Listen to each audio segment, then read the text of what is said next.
you've got that. Yeah. So the first training phase, and this is, I mean, your training phases might be 10 weeks, someone else's might be 3 weeks, doesn't matter. But the first phase should be aerobic capacity, which is the first graph, and some CP stuff, the short sprints. The second phase should be the first graph and the fourth graph, both of them. The third phase should be the second graph, from counting from the left, and the fourth phase should be the third graph. So they're not in order. If you do them in order, you'll end up with a bad result because of those contra indications. So you know? I'm looking at 48 weeks. So if I'm looking at 8 6-week cycles.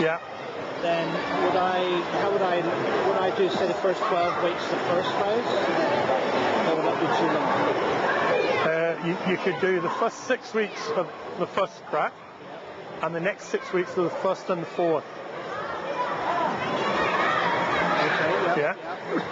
You could do it that way, but when I say the first graph or the first and the fourth, it's not only that, but that's the overall effect. That's the effect you're looking for during that phase. So 6 weeks phase 1, then the next 6 weeks phase 2.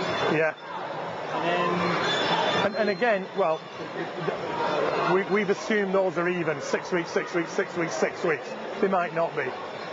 Depends what you see you need with that group. Okay. Because with some, they might not need 6 weeks of base endurance work because they've been doing 10,000 meters every hour for the past 100 years, these kids, right? Because they're with you, right?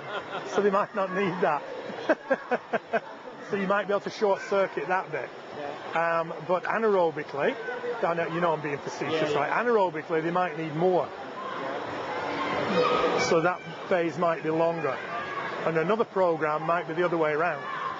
So a simplified seasonal plan could be 8 6-week cycles. Going phase 1, 2, 3, 4, then phase 1, 2, 3, 4 again. But just step that level. And it could be that right now I think I've got phase 1's gone. We've passed phase 1. What I'm trying to do now is just do as much quality within the volume that I've established. And assume that if we're covering that volume, then that's maintenance, that's capacity anyway. So we just got to go as much intensive steps. So I'm playing about. But what you don't want is for them to end up doing everything around here, the kind of mishmash in the middle. You've still got to do stuff down here and stuff up here and stuff in here. And what tends to happen, if you just leave them to their own devices, they'll end up in here. Everything will be in there. So the whole effect gets squashed down into that middle bit, which is, say here. And if you look there, anaerobic capacity. They become very good at training.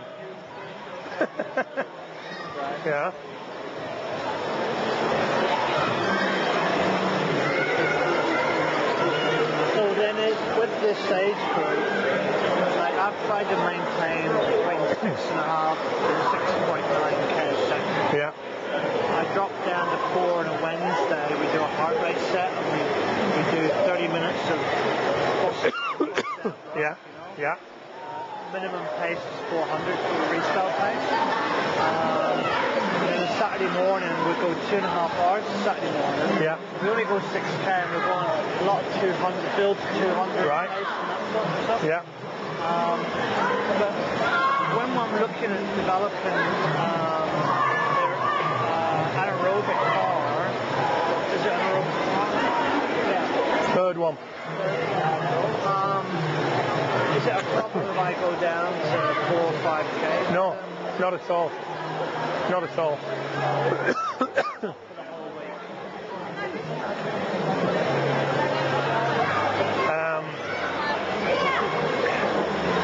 It's not a problem if you do it for the whole week. It'd be a problem for you. It wouldn't be a problem for their muscles. It'd be a problem for you emotionally. You'd be twitchy, wouldn't you? I would. Right, that's right. Okay, out you get.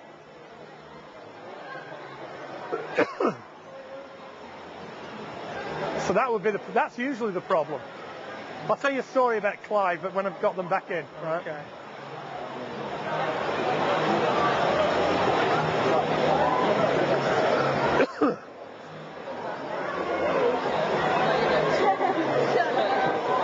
All right, we're going to wind the thing up now quite a lot.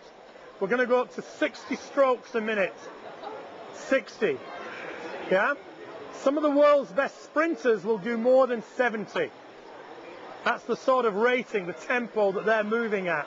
They're moving their arms at. 72, 73, 74 strokes per minute. Yeah? On that last set, we were asking you to go 45. And they're going 70 odd. So we're going to try to get up to 60.